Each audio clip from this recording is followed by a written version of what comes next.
नमस्कार दोस्तों, आपका स्वागत है। दोस्तों, अच्छे लोग हमेशा से ही दुखी क्यों रहते हैं और पापी पाखंडी मौज उड़ाते हैं? दोस्तों, इस बात में कोई संदेह नहीं है, परंतु इसके दो कारण हैं, तो हम आपको इसके बारे में विस्तार से बताने का प्रयास करेंगे। पहले बात करते हैं कि अच्छे लोगों को भगवान दुख क्यों देते हैं। तो चलिए इस धार्मिक कहानी के द्वारा आपको समझाने का प्रयास करते हैं। दोस्तों, एक बार की बात है, किसी नगर में अपनी 3 बेटियों के साथ एक विधवा स्त्री रहती थी। जवानी में ही उसके पति गुजर गए और 3 बेटियों का पालन पोषण करने की जिम्मेदारी उस अबला नारी पर आ गई थी। अपनी बेटियों को लेकर वह विधवा नारी कहा जाती। बेटियों को अकेला छोड़कर वह कोई काम भी नहीं कर पा रही थी। ऊपर से समाज की उल्टी सीधी बातें उसे सुननी पड़ती थी। बेवस लाचार उस महिला का कोई सहारा नहीं था। वह अपने पति को याद करके उन बच्चियों को जैसे तैसे पाल रही थी। फिर एक दिन वह अत्यधिक चिंता करने के कारण में बीमार पड़ गई थी। ऊपर से उन बच्चियों की चिंता थी कि इनका क्या होगा, कैसे इनका पालन पोषण होगा। इन्हीं बातों को सोच सोचकर एक दिन उसकी तबीयत बिगड़ गई और उसका अंत समय निकट आ गया। मृत्यु के समय यमराज का एक दूत उस विधवा स्त्री के प्राण लेने के लिए उसके पास पहुंच गए। यम का दूत उस स्त्री के प्राण लेने के लिए ही आया था, किंतु वहां का नजारा देखकर वे द्विधा में पड़ गया। उसने देखा कि वह विधवा स्त्री जमीन पर अचेत अवस्था में पड़ी है और उसकी 3 बेटियां उसके पास बैठकर रो रही हैं। यह दृश्य देखकर उस यम के दूत को बहुत दया आई। उससे उन छोटी बच्चियों की दशा देखी नहीं गई। वह सोचने लगा कि यदि मैं इस स्त्री के प्राण लेकर यमपुरी चला गया तो ये बच्चियां बेसहारा हो जाएंगी। इन्हें सहारा कौन देगा, इनका पालन पोषण कौन करेगा। फिर कुछ देर तक सोचने के बाद यम का दूत उस विधवा स्त्री के प्राण लिए बगैर ही यमलोक लौट गया।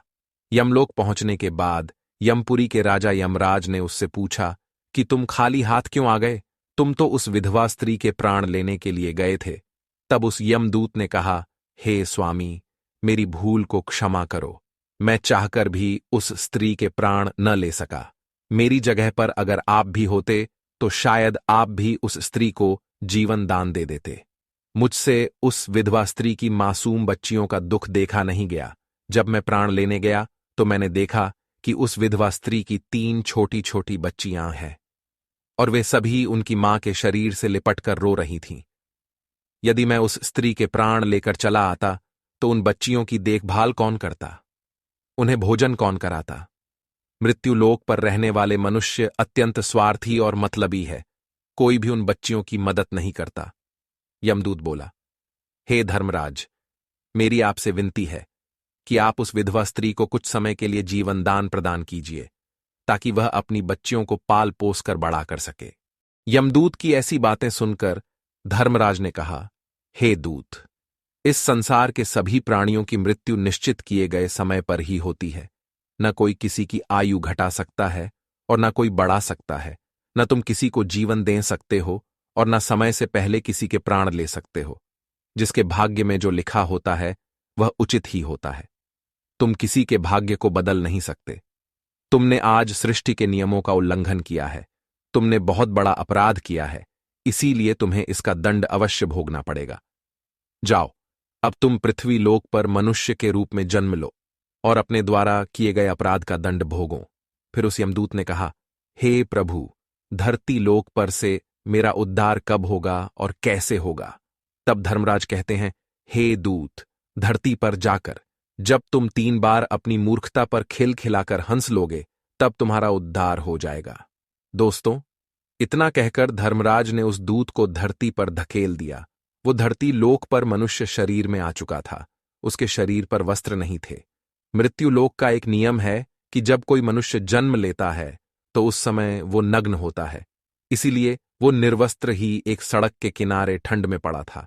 फिर वहीं से एक मोची गुजर रहा था। वह मोची ठंड से बचने के लिए अपने बच्चों को कपड़े लेने जा रहा था। रास्ते में ठंड में एक नग्न व्यक्ति को देखकर उसे दया आ गई। उसने अपने बच्चों को तो कपड़े नहीं लिए, लेकिन उस यमदूत को कपड़े और कंबल खरीद कर दे दिए।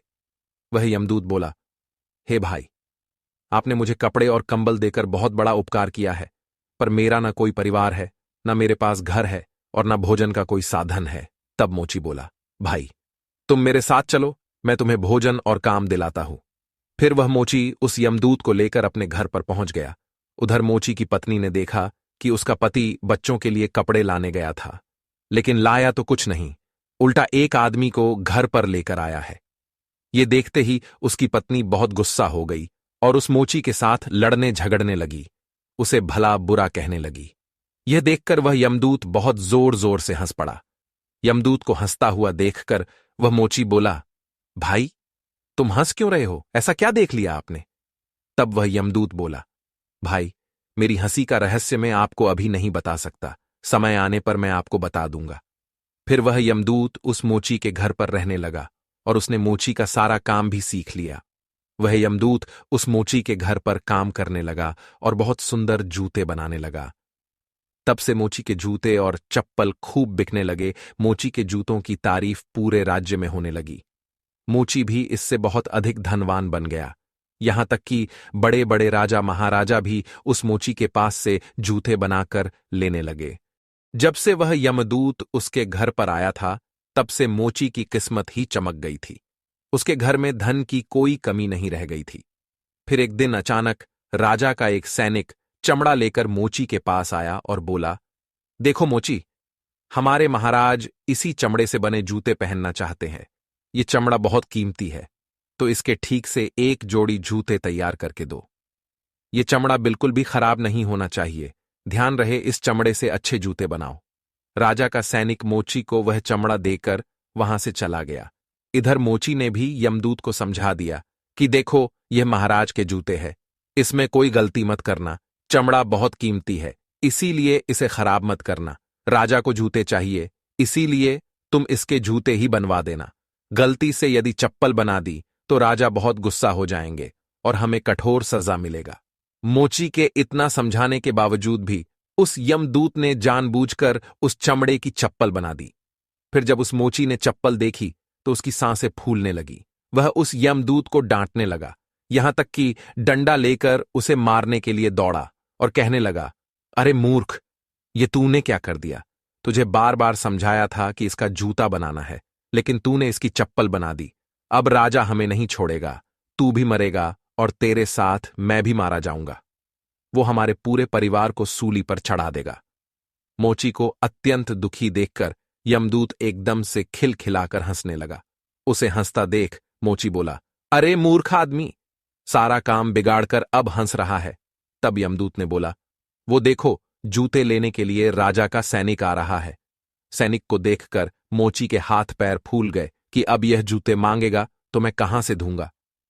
तब तक वह सैनिक पास में आ गया और बोला, हे मोची भाई, कल मैं जो तुम्हें चमड़ा दे गया था उसके जूते मत बनाना, चप्पल बना देना, क्योंकि राजा साहब का देहांत हो गया है और यहां की यह प्रथा है कि मरने वाले व्यक्ति को चमड़े की चप्पल पहनाकर अंतिम क्रिया की जाती है। दोस्तों, सैनिक की बात सुनकर मोची को ऐसा लगा जैसे मरे हुए शरीर में प्राण फिर से आ गए हों। उसके हाथ से डंडा छूटकर जमीन पर गिर पड़ा और उसने यमदूत के पैर पकड़ लिए और उससे माफी मांगने लगा। यमदूत मोची की इस हरकत पर खूब जोर जोर से हंस रहा था। मोची ने पूछा, हे भाई, तुम क्यों हंस रहे हो?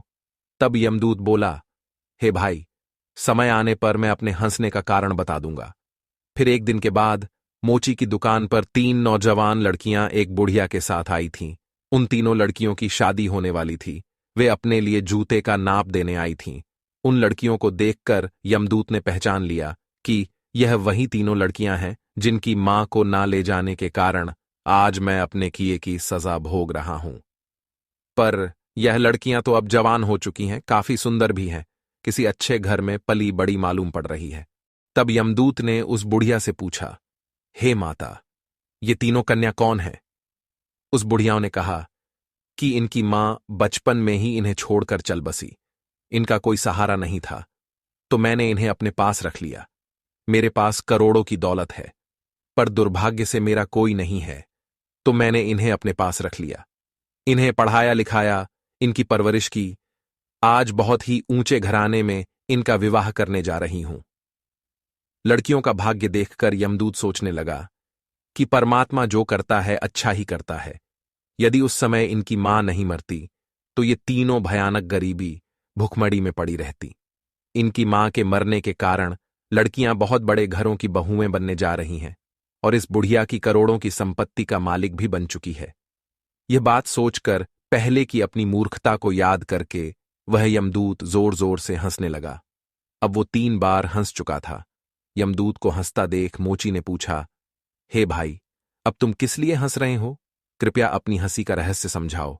तब यमदूत बोला, हे भाई, मैं 3 बार हंस चुका हूं, अब मैं तुम्हें अपनी हंसी का कारण बताता हूं, सुनो।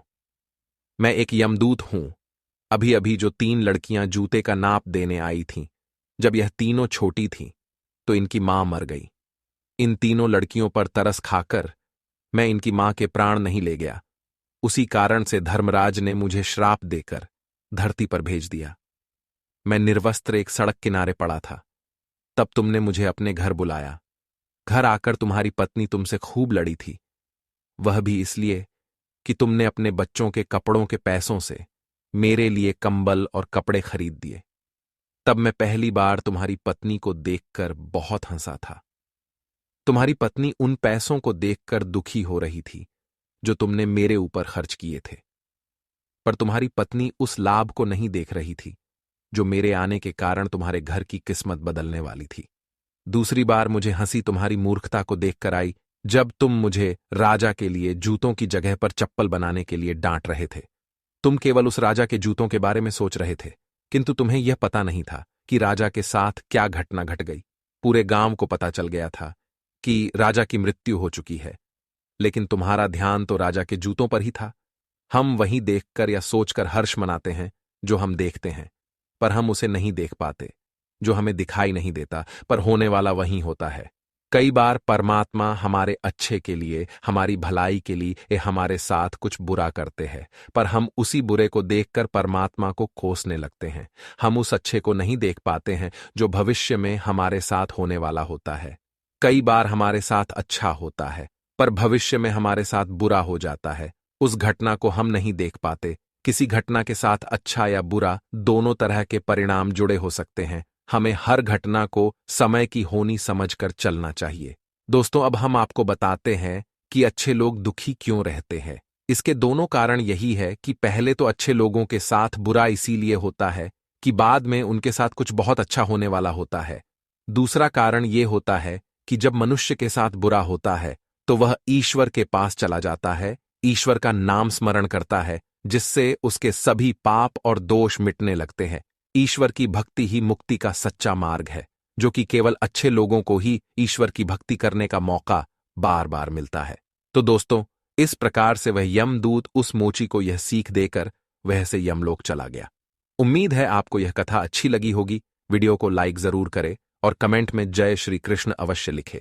साथ ही चैनल को सब्सक्राइब करें ताकि ऐसी ही आध्यात्मिक जानकारी आपको प्राप्त हो। मिलते हैं अगले वीडियो में। आप सभी का धन्यवाद।